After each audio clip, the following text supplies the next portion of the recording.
ya de todos es conocido que para llevar la secuencia del año de la buena voluntad del Señor, cada inicio de sábado nos tomamos la tarea de recordarnos la característica de este mes, segundo del año en curso. Como ya sabemos, pues hay hechos sobresalientes, muchos acontecimientos, como el diluvio, que fue un juicio para el primer mundo, porque nosotros somos el segundo mundo, del linaje humano. Y el tercer mundo es el que va a tener el tercer cielo. El primer mundo desarrolló tanta ciencia que los historiadores se equivocan. Cuando hablan de la era de bronce, cuando hablan de la era de hierro, lo ubican allá por la época medieval, ¿verdad? Pero previo al diluvio ya estaba esa tecnología. Ya había conjuntos musicales, tanto que el lucero, el cubridor, también tenía su propio grupo musical, los tamboriles y la flauta. Así como en este tiempo existen ministerios para Dios y ministerios musicales para el diablo.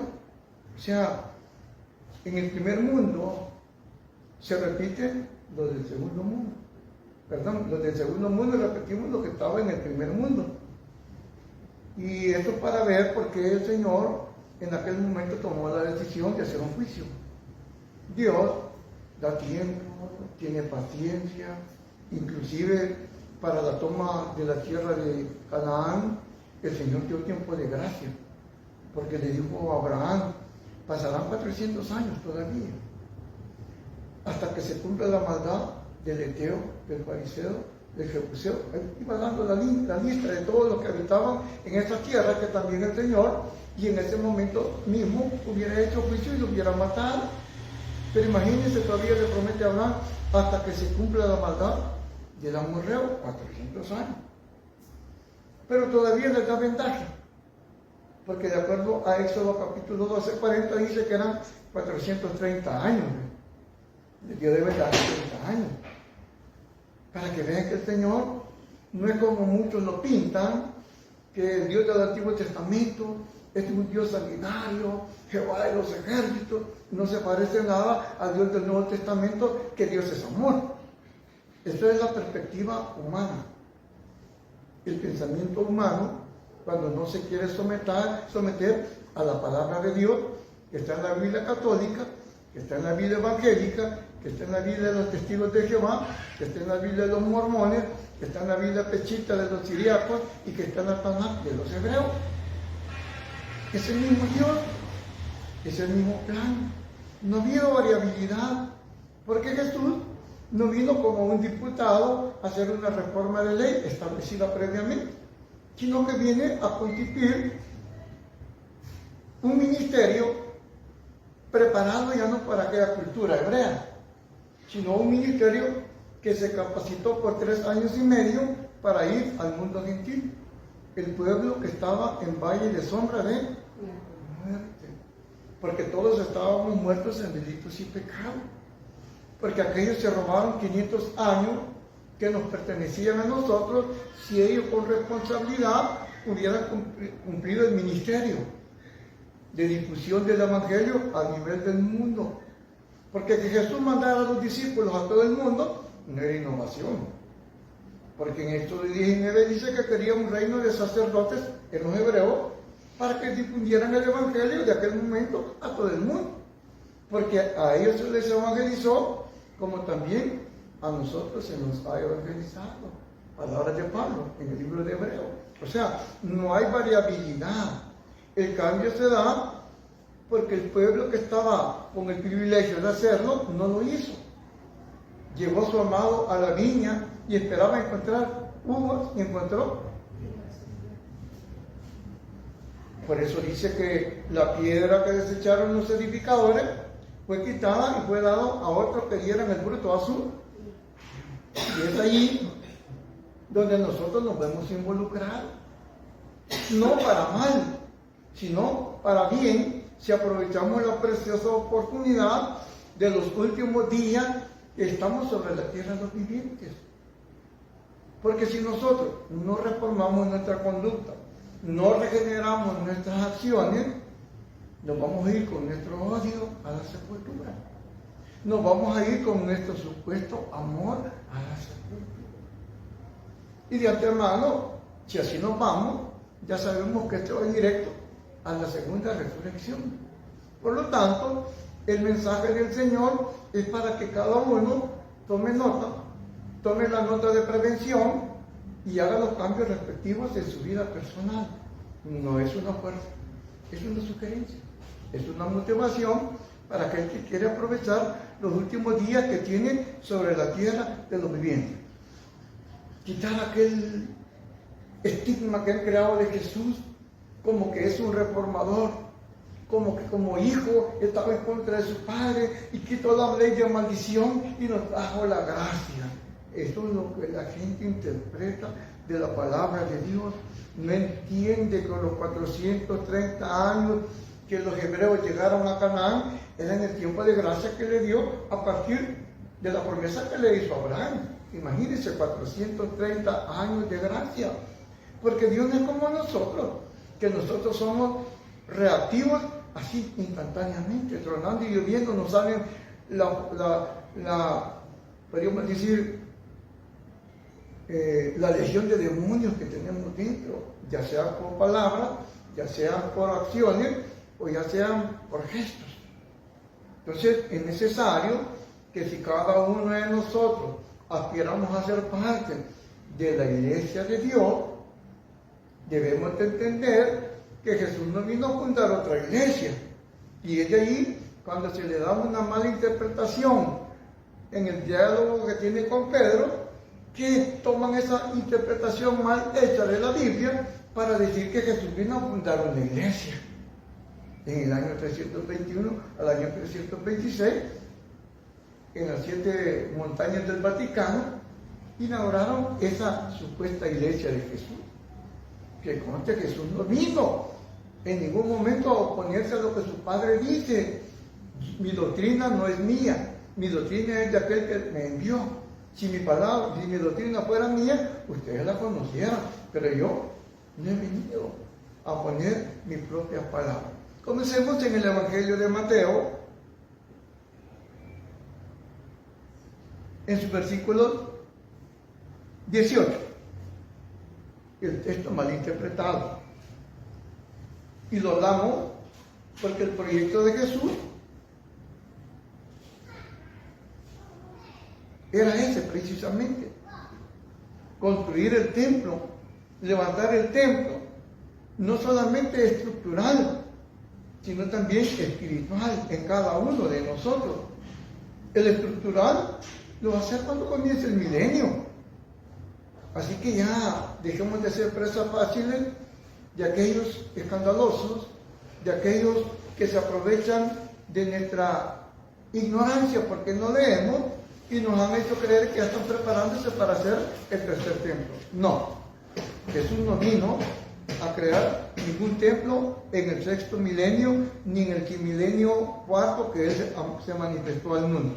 Dice acá: yo también te digo que tú eres Pedro. ¿Qué tiene ahí? ¿Tiene coma o punto? Mateo 18, 16, 18.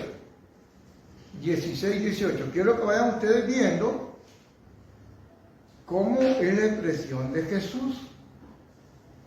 Yo también te digo que tú eres Pedro. ¿Tiene coma? ¿Tiene coma? Sí. Entonces quiere que Pedro era la primera persona. Sí. Y Jesús toca otra segunda persona, que en este caso es una persona psíquica, porque está hablando de Cristo. Oigan bien, está hablando de la piedra angular. La coma separa a Pedro de la expresión que sigue, porque ya en la expresión de Jesús aparece una tercera persona psíquica, que no se ve, pero existe, que es Cristo. Y dice: miren, yo también te digo que tú eres Pedro. primer sujeto. Y sobre esta roca edificaré mi iglesia. ¿Por qué la va a edificar? Porque el que tuvo el ministerio antiguo testamentario no lo hizo. Por eso dice que le quitó la piedra que desecharon los edificadores y la está trasladando a pueblo que dé frutos a su tiempo. Esto quiere decir que históricamente, estructuralmente, aquellos hicieron un templo que se toca. Pero Dios no quiere un templo que se toque. Porque hasta mismo Salomón dijo, si los cielos de los cielos no te pueden contener, ¿cuánto más esta casa que yo te voy a edificar? O sea que la estructura, en realidad, no es donde Dios está allí, encogidito. Si Él es absoluto, si Él es omnipresente, si Él es omnisciente, aquí no cabe. Aquí, en estas estructuras que los humanos edificamos, igual que Salomón hizo su estructura, solamente el nombre de Dios está. Y que es como un call center, para que todo aquel que aquí venga y dice, haga su oración, ¿y tú qué? La oirás de donde tú te encuentres. O sea, cada casa de oración, cada estructura, no es el templo de Dios, es el call center que Dios tiene. Para que nosotros, si respetamos el terrado, si tenemos el cuidado como que fuera nuestra casa, este terrado, tenerla ordenada, limpia, como que es nuestra casa, el nombre de Él va a estar aquí. Pero si nosotros nos presentamos como que venimos a una sala de té, que ni siquiera una escoba recogemos, y lo que nos interesa es criticar, murmurar, el Señor se va a sentir apenado de nosotros. Como se sintió apenado de aquel pueblo y le dijo a Moisés, sácame de aquí nomás, sácame del lugar y llévame allá afuera del campo. Porque si yo me quedo aquí, los voy a fulminar. Y esto que son el nombre estaba. O no recuerdan ustedes aquella experiencia cuando aquel sacerdote quiso detener el arca, ¿qué le pasó? ¿Qué le pasó? Ustedes dirán, ¿y por qué lo mató Dios? Hubieron los descuidos del pueblo. Primero, no la tenían que subir en una carreta de bueyes, porque los bueyes cuando vieron la vaca, se incitaron y querían correr detrás de las vacas. Primero, porque era una familia de los levitas que estaba destinada para cargar el arca. Ahí está el primer error. Y el sacerdote, Usías, ¿para qué? No era indicado de manipular el arca, porque a cada uno Dios le da un don y un ministerio. Y si nosotros queremos usar el ministerio que no es de Dios, de nuestra competencia, por eso lo fulminó. Y no porque Dios sea malo, sino que Dios desea que cada uno de los que aspiramos a ser hijos de Dios respetemos las comas y respetemos las tildes, como Jesús respetó las comas y las tildes de la ley. Imagínense. Y por eso le está diciendo, y sobre esta piedra edificaré, dice, mi iglesia. Y las puertas del Hades no prevalecerán contra ella. Cuando dice puertas del Hades, se está refiriendo a la segunda muerte. Que los que logran resucitar en la primera muerte, la muerte no va a tener jurisdicción sobre ellos. Porque el Hades es una tipología del infierno, que es la muerte segunda, y que esta va a salir al final del milenio de Cristo. Así que todos nosotros, los que estamos sobre la tierra, los vivientes, tenemos que aprovechar al máximo todavía estos 3 centavitos de vida que el Señor nos está dejando. Para que cuando la vuelta toque las puertas, estemos listos para el encuentro cercano del primer tiempo con Dios. Mire, a mí no se me borra de mi mente la expresión que hizo Chente Cepeda, que se quedó, él era político, nada que ver con la iglesia israelita, pero se quedó boca abierta cuando el hermano Goyito dio el último suspiro. que solamente extendió su manita, dijo: Señor, en tus manos encomiendo mi espíritu. Y el chentón político, en una gran vara que ponía la bandera roja, arriba puso la estrella, y solo porque quedó impresionado de una persona que en vida aprovechó para ponerse a cuentas con Dios. ¿Qué tal nosotros si la vuelta toca la puerta? Esperando al Señor, quiero ver a los hijos de mis nietos. Esperando al Señor, quiero ver los hijos de los nietos de mi nieto. O sea, no estamos preparados para ese encuentro del primer tipo con Dios. Estamos espiritualmente como aquel pueblo que cuando oyó los truenos y los rayos y vio el humo y las trompetas, ¿no?, salió corriendo a esconderse. Y le dijo a Moisés: habla tú con él. Y el Señor ahorita nos está poniendo un privilegio, que nosotros seamos parte de esa piedra. Y queremos el fruto a tu tiempo. Y a ti te daré las llaves del reino de los cielos. Y todo lo que atares en la tierra será atado en los cielos. Y todo lo que desatares en la tierra será desatado en los cielos. O sea, con autoridad espiritual.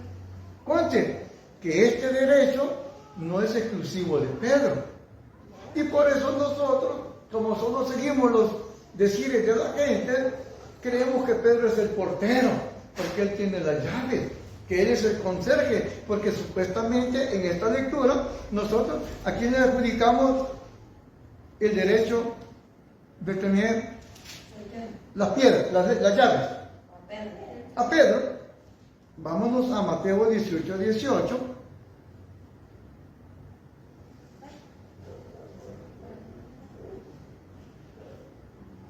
Aquí está hablando con los 12 discípulos.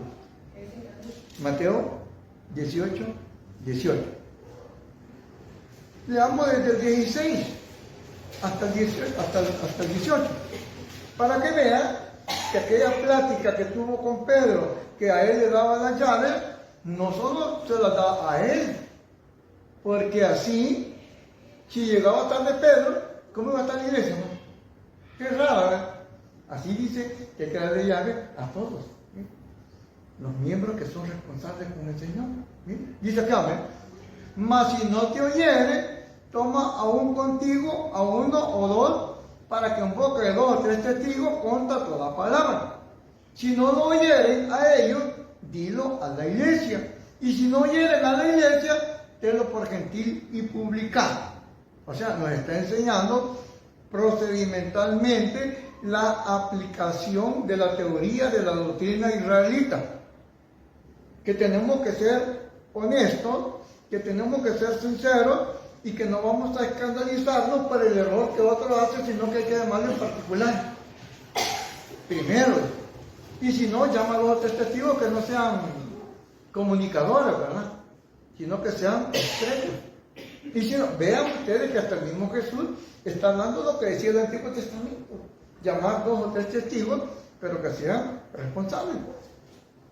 Y luego lo que dicen: de cierto os digo, que todo lo que atéis en la tierra será, ¿qué dice?, en el cielo. Y todo lo que desataréis en la tierra será desatado. Oiga, las mismísimas palabras que le dijo ¿quién? A Pedro. Así que estas palabras no son derecho exclusivo para Pedro, sino que son también para todos y cada uno de nosotros.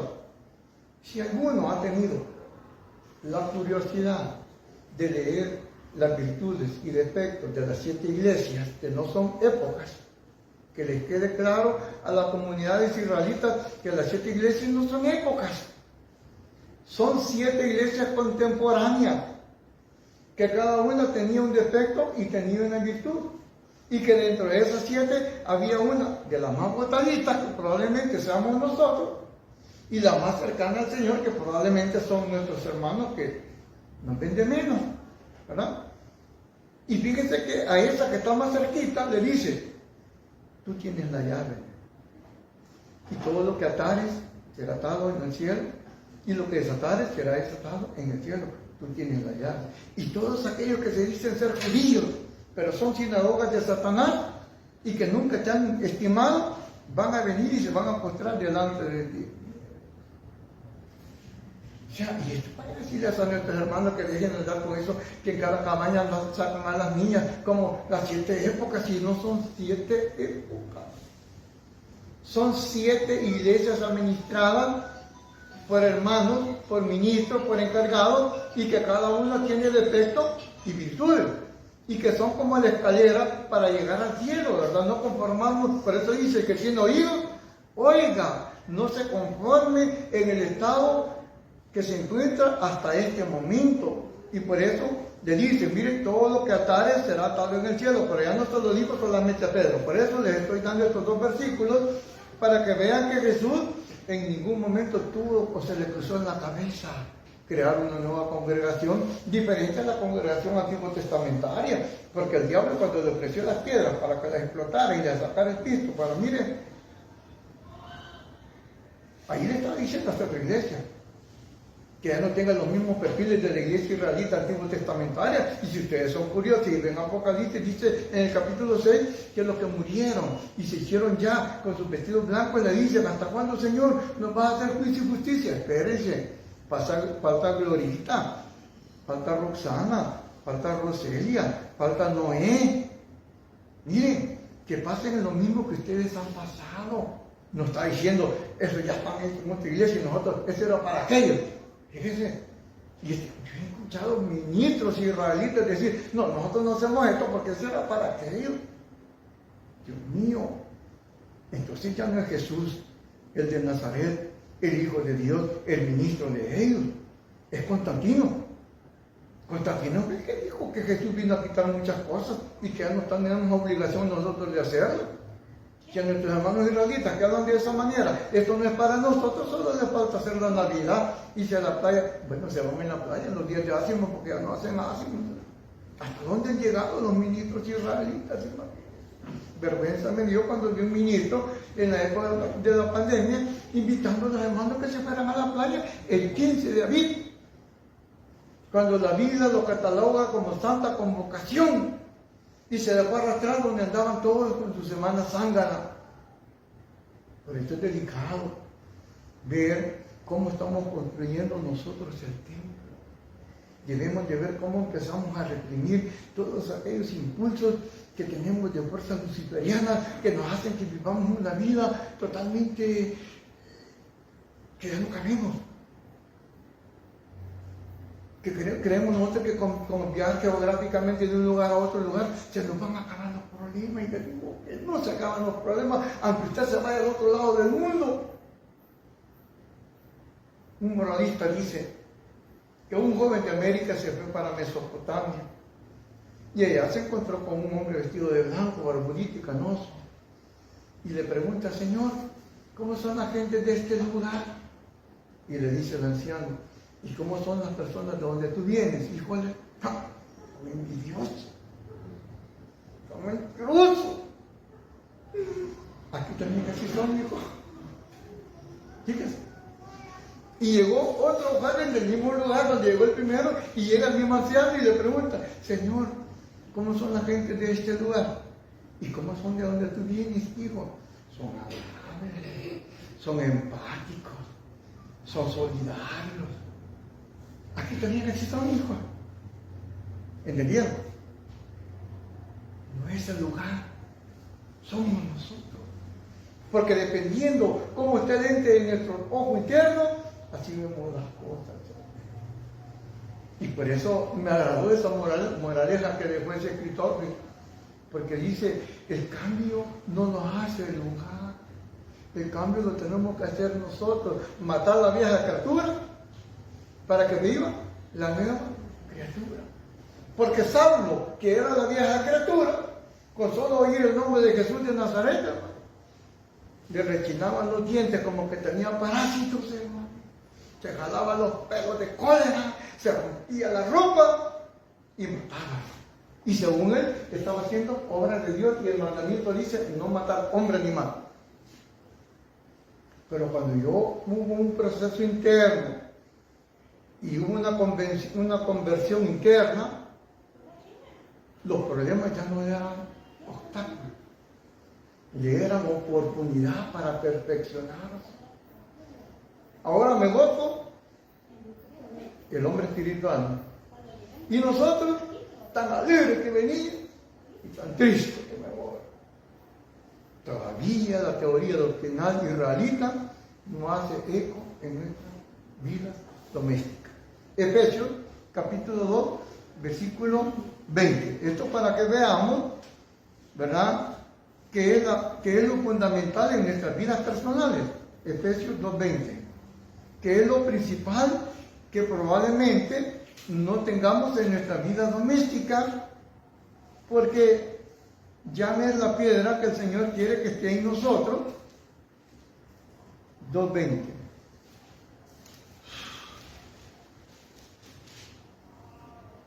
Dice así: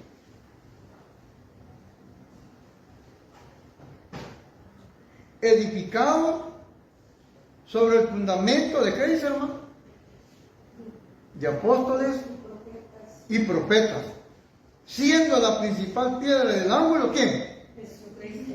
¿Verdad que no dice Pedro? Esto es porque nosotros no leemos la Biblia. Invito a mis hermanos católicos que en algún momento puedan ver este video, a que lean su Biblia católica y que vean que la piedra que se pone para la edificación del pueblo de Dios nuevo testamentario es el mismo que estaba antiguamente, porque ellos bebían de la piedra que los seguía. ¿Y la piedra cuál era?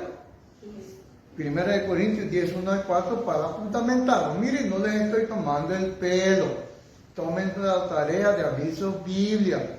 Primera de Corintios capítulo 10, versículo 1 al 4, y vea usted lo que dice: porque no quiero, hermanos, que ignoréis que nuestros padres todos estuvieron bajo la nube y todos pasaron el mar, y todos en Moisés fueron bautizados en la nube y en el mar, y todos comieron del mismo alimento espiritual, es decir, la misma doctrina que nosotros tenemos o pretendemos tener.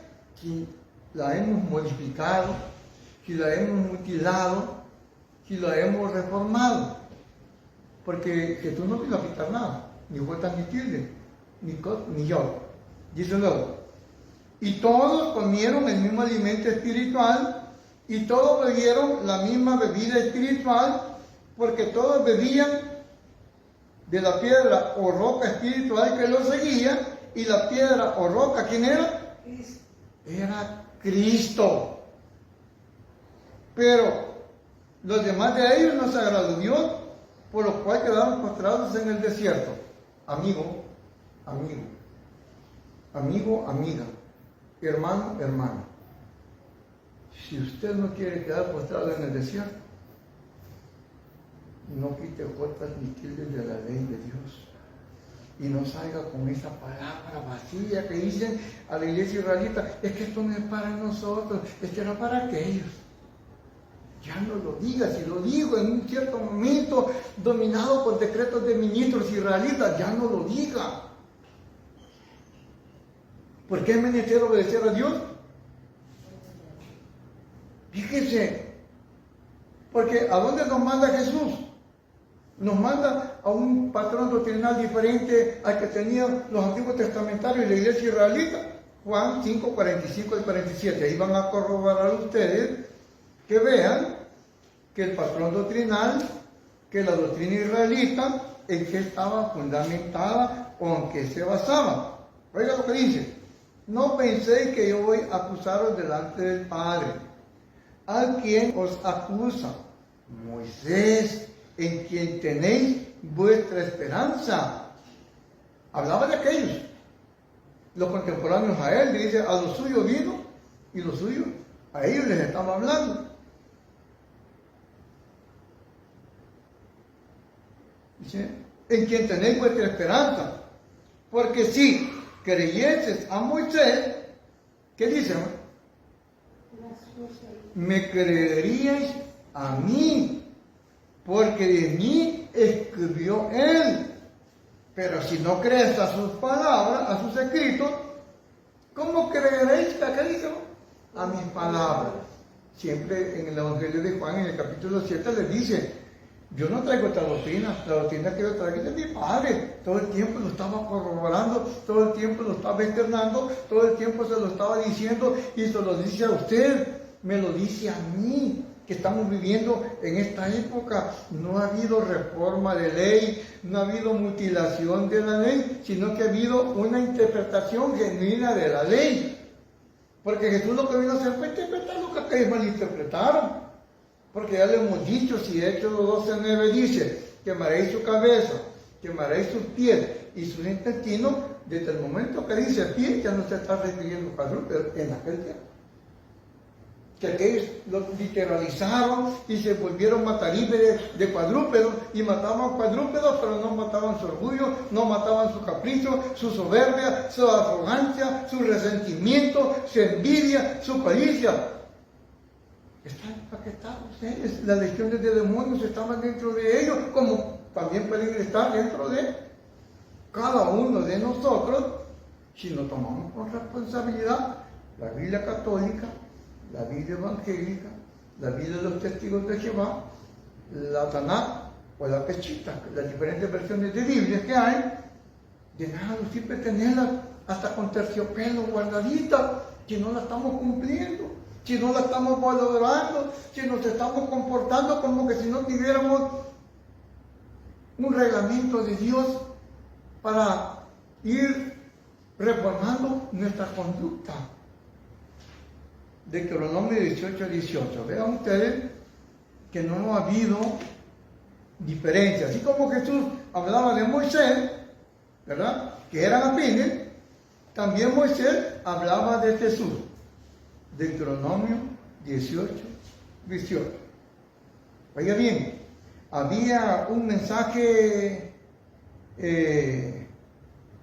idéntico. Si fueran dos fotografías de los momentos de práctica de la doctrina israelita antiguo testamentaria, notaremos nosotros que serían los dos mismos narrativos. Fíjate, la misma foto, el mismo patrón doctrinal. Oiga lo que dice Moisés, Deuteronomio 18:18. Profeta, no dice profetas, dice profeta como de uno, no como de muchos. Profeta les levantaré de en medio de sus hermanos, como tú, y pondré mis palabras en su boca, y él hablará todo lo que yo le mandare. Por eso Jesús, en la cabaña que vivió, su última cabaña que vivió, en el cuarto día le dijo: yo no traigo palabras de mí mismo, mis palabras no son mías, mis palabras son de aquel que me... Y que Moisés estaba hablando aquí. Así como Jesús tomaba el perfil de Moisés como bueno, también Moisés está tomando el perfil de Jesús como un buen guía espiritual. A lo cual nuestros flamantes ministros israelitas lo hacen de un lado, lo desconocen. Porque yo no entiendo por qué no logran ellos concebir la idea de que Jesús no vino a quitar puertas ni tigres. Yod ni Kot, dicen los hebreos, los hermanos mesiánicos, ¿verdad? No vino a quitar nada. Y aquí estamos viendo cómo Jesús y Moisés, mire, se daban la mano uno como el otro. Y esto que no se conocieron personalmente. Y por eso, para que más nos quede como fundamento que Jesús no estaba en contra de la doctrina de Moisés, en el monte Tabor, ¿verdad?, se dio la transfiguración. ¿Quiénes le aparecieron a Jesús ahí? Elías y Moisés, hermanos, para que veamos que la ley y los profetas y los apóstoles son la misma enseñanza, es la misma iglesia, es la misma doctrina, la que comieron aquellos, la que comemos nosotros, es el mismo agua doctrinal que aquellos tomaron, la que nosotros tenemos que tomar. No tenemos que fermentarla con cuestiones que no son de ellos. Deuteronomio 29, 14 al 15. Vean que así como en el Nuevo Testamento nos mandan al Antiguo Testamento, el Antiguo Testamento nos manda también al Nuevo Testamento. 29, 14 y reza a 15 y reza de la siguiente manera: y no solamente con vosotros hago yo este pacto y este juramento, sino con los que están aquí presentes hoy con nosotros delante de Jehová nuestro Dios, y con los que no están aquí hoy con nosotros. ¿A quién se refería ahí? ¿A quién se refería Moisés ahí? Se estaba refiriendo a la iglesia gentil, a la iglesia Israel, y a Israel de Dios gentil. Porque el Israel de Dios, de los lomos de Abraham, ya calificaron 144,000 de los lomos de Abraham. Fíjense, ahora, como ellos no cumplieron el ministerio, ellos tenían que ser como estrellas, pero no serán como estrellas porque se contaron, ¿verdad? 144,000 es un número infinito o finito. Hermana Vicky. ¿Finito o infinito? Es finito. Y cuando el Señor le dio la promesa a Abraham, le dijo: van a ser como las estrellas o como la arena de la mar. Entonces, aquella oportunidad que tuvieron ellos en su ministerio, nos la pasó a nosotros. Si damos el fruto a tiempo, antes de que la huesa llegue a nuestra puerta, porque si somos mezcolanza, ratitos de amor, ratitos de pleito, ratitos de Dios, ratitos del diablo, nos vamos a la tumba con nuestro odio y con nuestro amor. ¿Y en cuál tumba, en cuál resurrección nos levantamos? ¿En la primera o en la segunda? Eso es lo delicado. Por eso debemos de aprovechar la oportunidad que Dios nos está dando. Efesios capítulo 2, 14 al 18. Efesios 2, 14 al 18.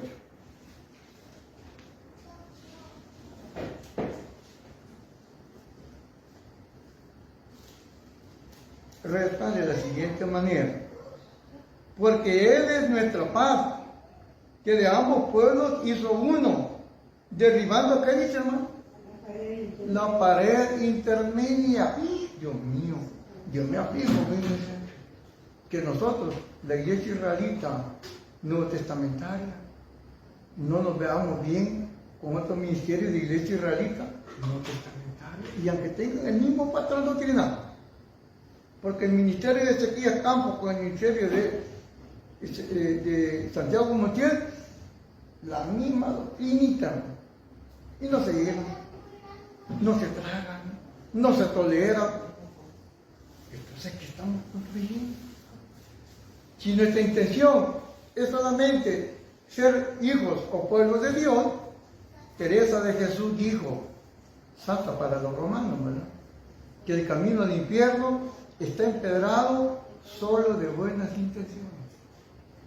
Así que el mensaje era que no nos quedemos con las intenciones, que seamos identificados, que demos testimonio que ya estamos procediendo a un cambio actitudinal, a una nueva criatura, para que la vieja criatura quede postrada en el desierto. Porque los que entraron a la tierra prometida, ¿fueron los viejos o fueron los nuevos? La nueva criatura. De ahí sacó Jesús su mensaje. Tienes que volver a nacer de nuevo para que entres al reino de Dios. Y Nicodemo no entendía, ¿verdad? ¿Y cómo voy a entrar? No está diciendo que va a vivir al vientre de su mamá. Le está diciendo que si no nace de nuevo, si se muere con su odio, si se muere con su rencor, con su ambición, con su codicia, con su malicia, no entramos al reino de Dios.